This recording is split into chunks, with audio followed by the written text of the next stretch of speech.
are live. Hi, everyone. We're excited about today's event, and I have with me Dr. Dean. I'm not going to say Dr. Dean because he's my friend, and it's just really weird to say doctor. He's just Dean for me. But anyway, we're going to be talking about everything coronavirus, COVID-19 related, and Dean, why don't you just start off with telling them about who you are, what medicine, what do you do? Yeah, sure. Well, first of all, thanks, Karim, for putting this together. It's really cool. So I am an internal medicine physician. I'm a hospitalist, so I work actually at St. Joseph Hospital over in Orange. So I have been admitting COVID patients here in Orange County. And I have to say that overall, I think Orange County is actually doing really well with the COVID situation. I admit a bunch of other diseases too, but right now, a lot of our focus has been on this COVID issue. Okay, so let's start off with, hey, if you're watching us, please give us a heart, a like, comment, say you're here, you're watching. And this is a Q&A, so I have some questions, but obviously if you have any questions, please feel free to shoot them over and Dean will address them. So Dean, let's start off with, first of all, why is this coronavirus different to anything else that we've seen before? Like the world is literally stopped. Honestly, yeah, it's honestly. Why is it different? Right. So, well, first of all, everybody's calling this, coronavirus. It is it's a type of virus. Corona is a family of viruses. So when we say coronavirus, it's not exactly saying what we should say is COVID-19 or the actual virus that's causing COVID-19, which is called SARS-CoV-2. So COVID-19 is the disease that happens because of SARS-CoV-2. Coronavirus, like I said, is just a big family, and actually some of the diseases that we've seen in the past, for example, SARS or MERS, those are also coronaviruses. So I don't want to be too technical, but when we say, oh, it's coronavirus, well, what kind is it? So in this case, it's actually SARS-CoV-2. And why is this one worse than like all the other ones? Well, it's because of two main things. The first is because how easily this one spreads. So let's take an extreme example. So we've all heard of Ebola, for example, right? And we know that Ebola is extremely deadly. So mortality ranges from anywhere from like 40% to 90%. But the thing about Ebola is it's actually really hard to spread. So yes, if you get it, you're in trouble. But to get it your chances are quite low. Okay. So in Ebola is a very deadly virus, but doesn't spread very easily. Whereas the SARS-CoV-2 virus it can spread much more easily. It doesn't spread as easily as, let's say, the measles. That one is extremely contagious, but it's very much, it's not as contagious as that, but it's still quite contagious. Okay. And though it's not as deadly as Ebola, it's still quite deadly. So if those two factors and then just magnify that worldwide, that's when you start getting these mortality rates that can range from anywhere from about 2% to 7%, even higher, depending on where you are and what resources you have and what the demographic that you're facing. So that's why this virus is so deadly. It's because it easily spreads around the community, and it is bad enough that it can cause serious damage to the body and death. So this is why, and the world is basically on its knees right now, because if you send people to work, if you have people gather around, that's how the virus spreads. So you're endangering everyone by having things going as usual. So that's why you have to stop everything, because this disease is through transmission. That's how it spreads. So by stopping transmission, you're stopping the spread of the disease.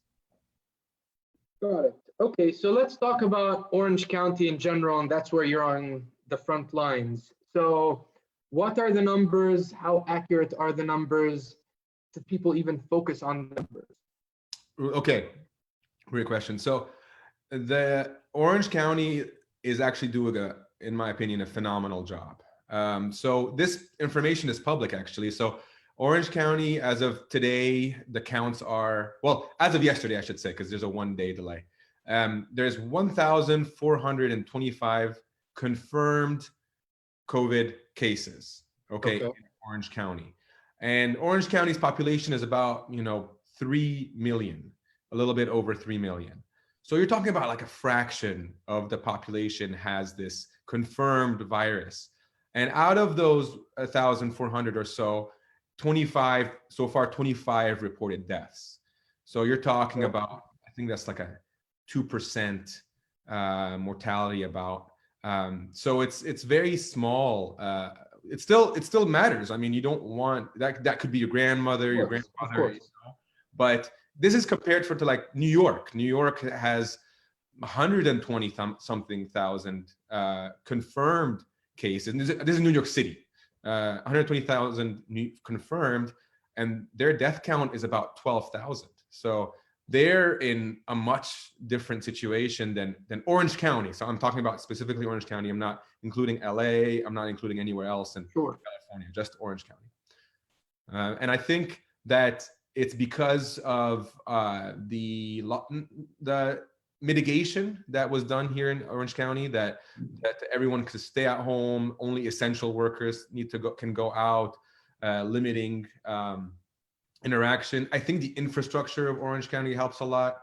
We're not like New York, where it's a very dense population and subway system and public transportation. Here, we're very much car reliant, a lot of spaces, a lot of distances. I think that with the early mitigation strategies, this is why we're seeing, I think, these numbers being so low.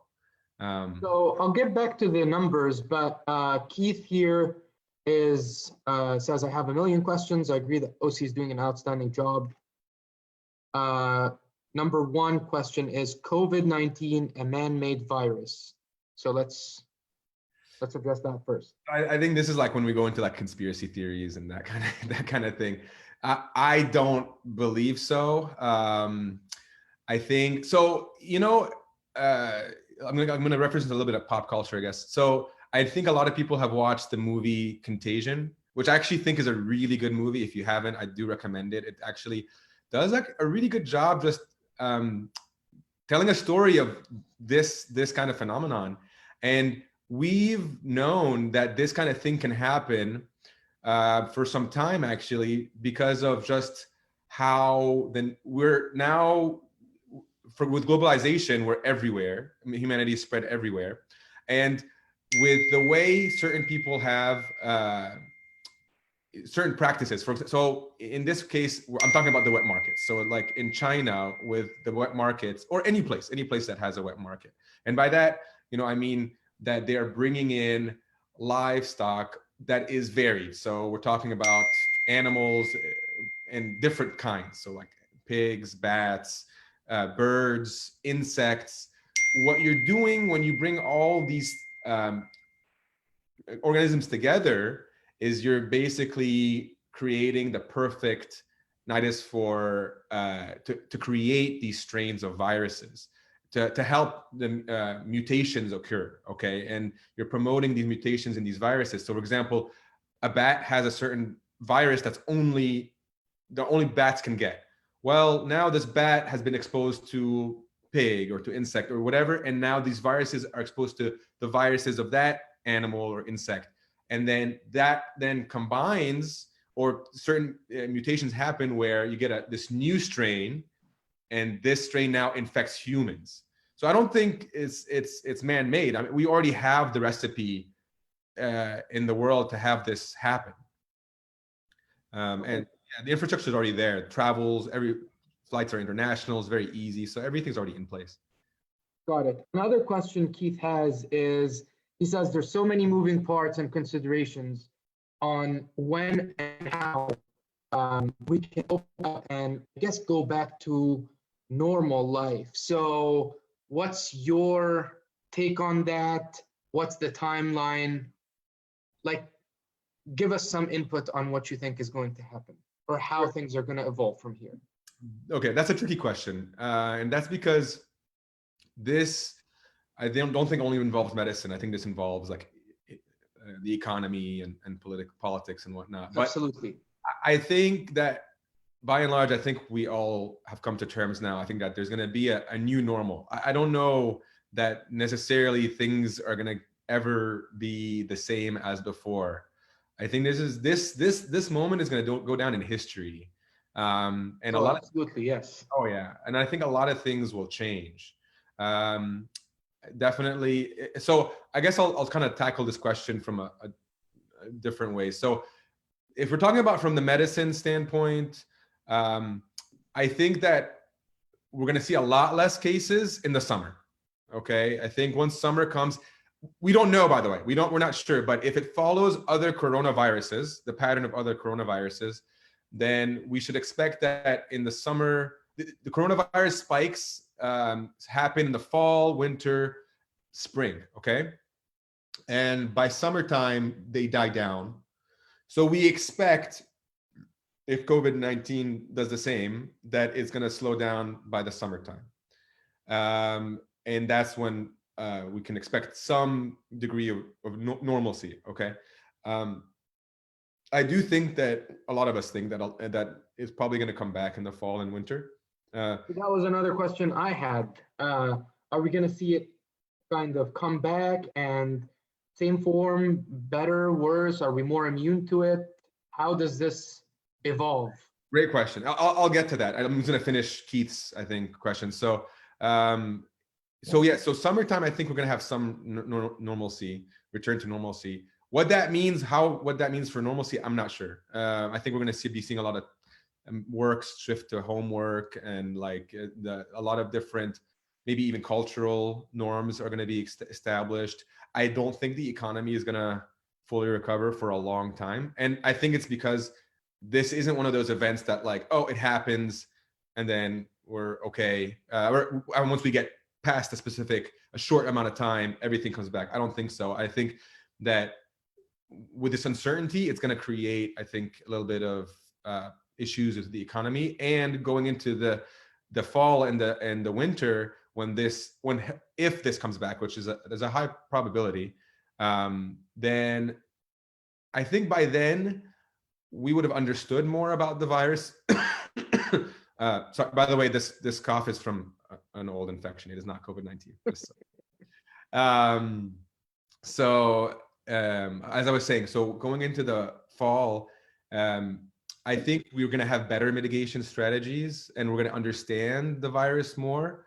We won't have a vaccine. Vaccines take a little bit. They take a while. Usually, at least a year, maybe longer.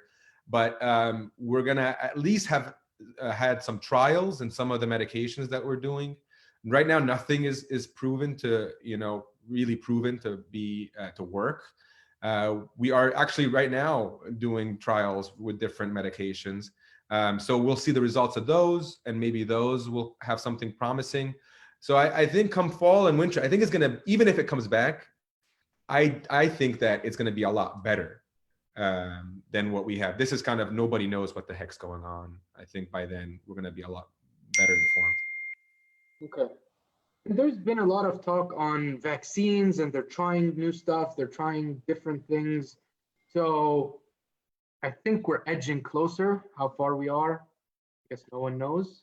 But again, like the vaccines, it takes a while. Even you can't just kind of deploy it. You don't know what it's going to happen when you send it out to this many people without thoroughly testing something and proving that it works and it's absolutely safe. You can't do that. Who knows what can happen if you send out a vaccine that's not completely tested out. So we have to, and it doesn't, and it takes minimum a year for a vaccine like that, for a vaccine to actually be okayed. All right. So another question, Ramzi is asking, is there any data on the development of immunity once infected with COVID-19? He says some reports emerged today from South Korea that some folks tested positive again. So we don't know too much about this one. we're not sure if this is more of a lab thing in terms of, yes, they're testing positive, but does that mean that they're necessarily immune? I mean, that they have a true reinfection, or if it's just lingering, if it's just testing positive. We don't actually still know about this. So this is another thing too. This is a very new, at least even to me, in terms of in the medicine community,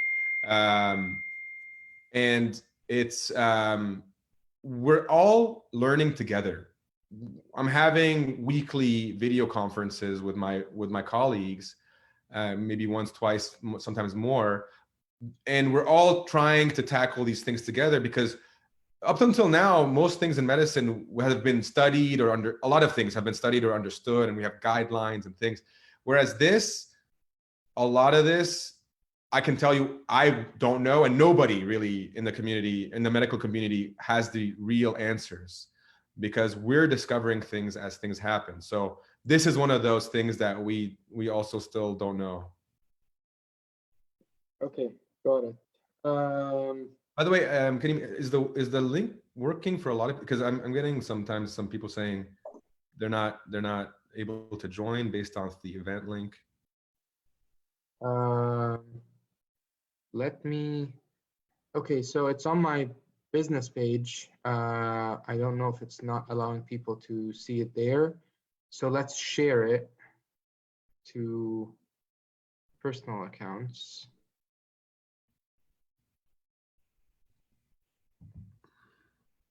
There, I've shared it, and feel free to do the same, I guess. So Keith says no problem here. Okay, perfect. Does that answer Keith's question? It says working for us. Yes, it's working here. So I guess it's working for many people, but I've shared it, and if you want to share it also, that way everyone has access to it, and anyone feel free to share it also. Now, I want to ask you a question, and I think this is on everyone's mind. When, at what point, or if what happens, like if they feel like they have it, or if they feel like they're not feeling well, what are symptoms? What should they do? Like, what's the procedure with that? Okay, so the predominant, or like the most common symptom is fevers. So that's almost I want to say, I don't want to say 100%, but almost all cases you have to have a fever.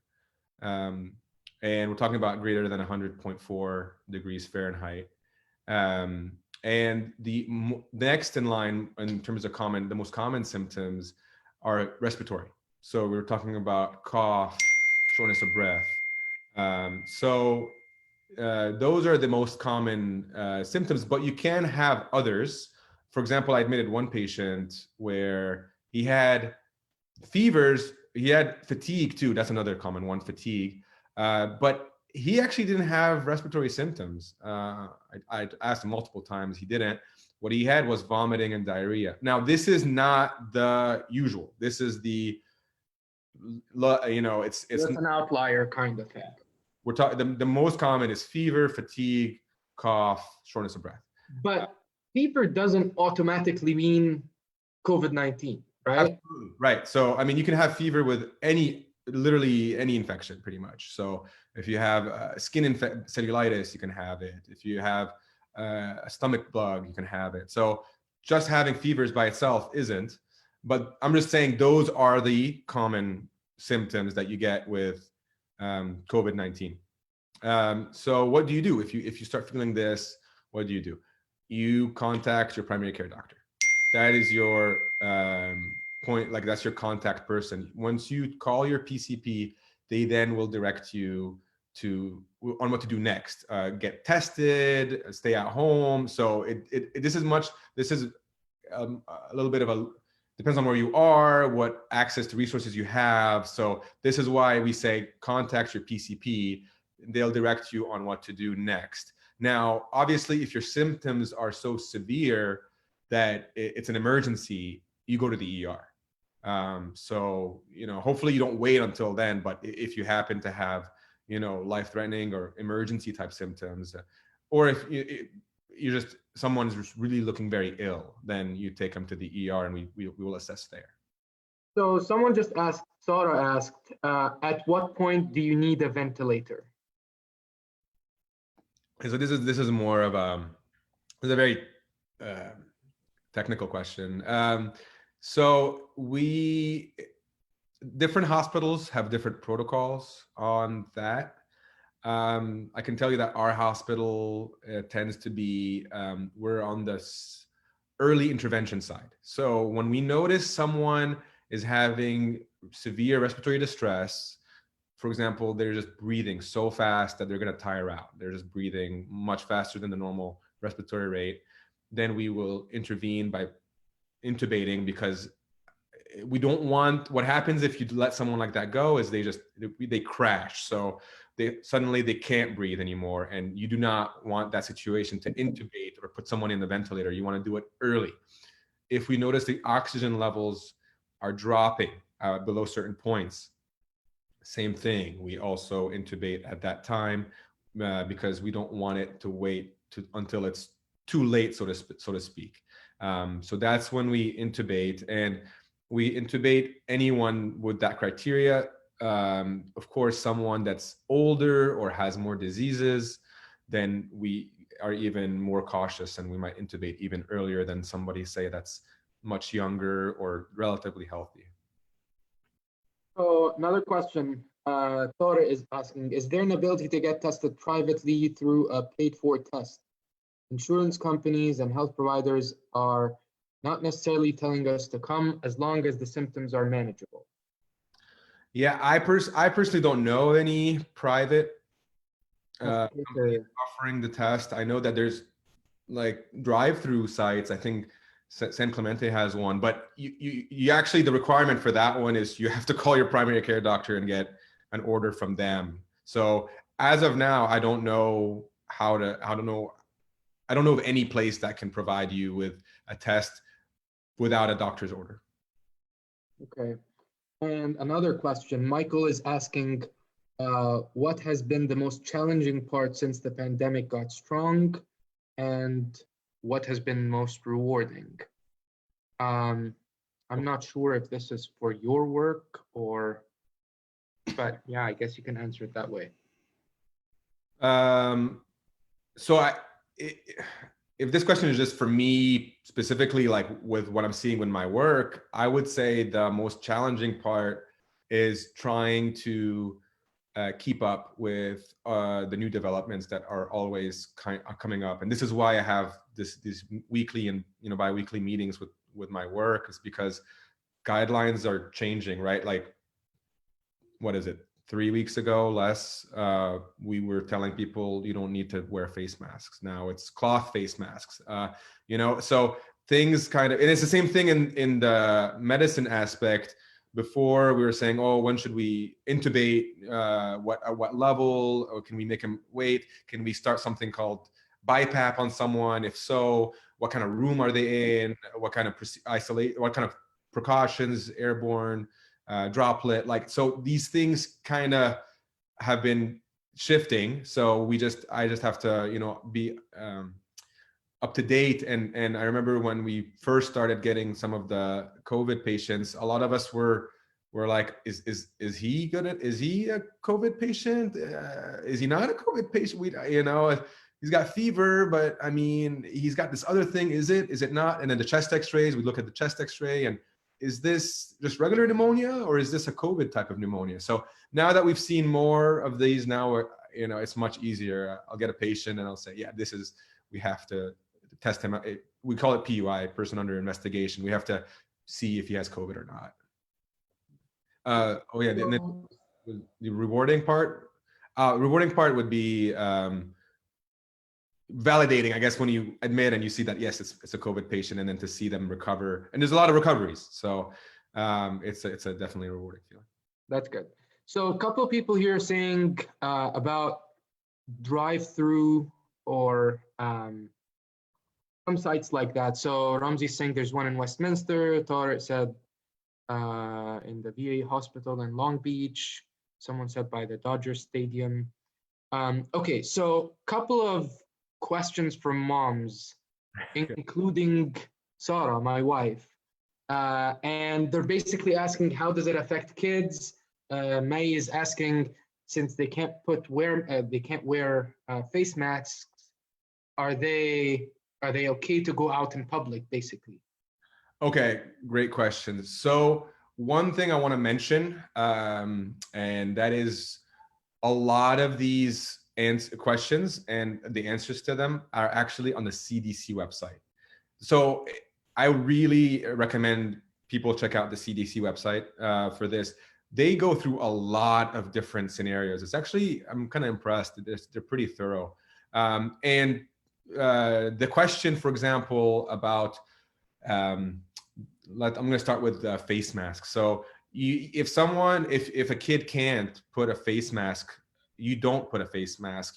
A face mask should be put on someone who has the capacity to be able to take it off, or basic, because who knows if they start suffocating or anything like that. If they're not under supervision, something can happen in that regard. So you should not be putting a face mask on someone, kid or otherwise, who cannot take it off themselves.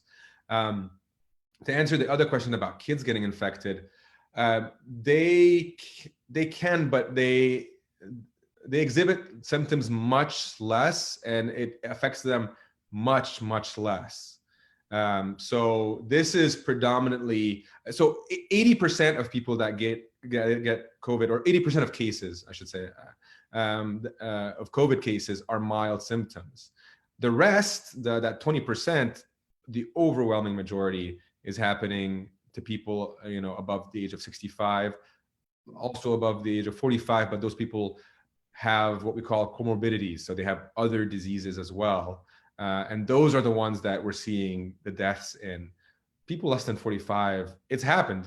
In Orange County, there's 2 people. The 2 of the 25 reported deaths are of people less than 45. But the 23 others are people over the age of 45. So this is to show you that it's, it affects basically the young very, very little. Okay, perfect. Fran says, thank you for the live updates. That's perfect. We want to be of value. Karim is asking, would it be safe for small corporations to open for employees anytime in the soon future? I think we covered that earlier. So your take?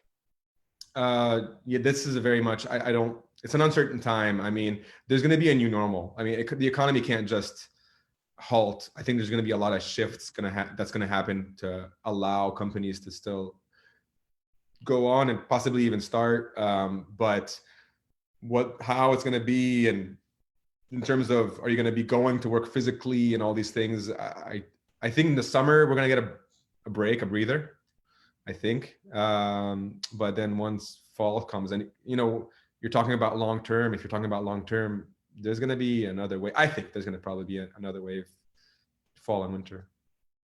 Cool. So I finished my questions. I don't think there's any more questions here, or new questions. I guess we pretty much answered everything. So any closing thoughts or remarks from you? I really want to stress the CDC to check it out. Yeah, and someone posted the website here, so it's on the link. It's in the comments. They have links to so many different other resources, and it's actually they go into a lot of detail about just very practical solutions. So how to create your own cloth face mask, for example, and it'll tell you how to do that using different materials. Or minimal materials. I think there was one tutorial about just using a shirt and scissors. Yeah, literally, that was it, shirt and scissors. And then it'll tell you about different products that you already have in your household, EPA, disinfectants, and it'll link to where you can, what those are, the brands and things like that. It'll address a lot of these questions about, what about a pregnant woman? How is she at risk of getting COVID? Or if she gets COVID, how severe does it get? Things like that. So there's a lot of different links you can spend. I mean, when I checked it out, I spent hours, I think, just browsing through it. It was actually very, very good. So I really recommend checking that website out. It has links to also mental resources. Definitely during this time, people are stressed out, anxiety, depression. So it has numbers to who to call and what agencies. So I think in closing, I want to give maybe people a way to empower themselves. So the CDC website is my recommendation on how to do that. And just to stress, I don't think we talked about this, and I think we should, just to stress what are the minimum things that we should do. And that is everything that's being kind of recited is true, which is the 6 foot distance, frequent hand washing, the face masks, the cloth face masks, and carry with you disinfectants, wipes.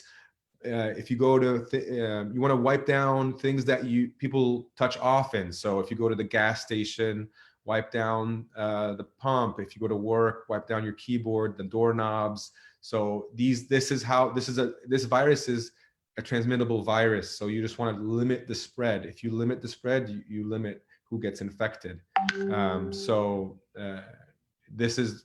think those are my closing remarks, and all of that again. When we said closing, a bunch of questions came in, so we'll just take a few more. If for breastfeeding, is it okay if a mom feels she has symptoms? Is it still okay to breastfeed?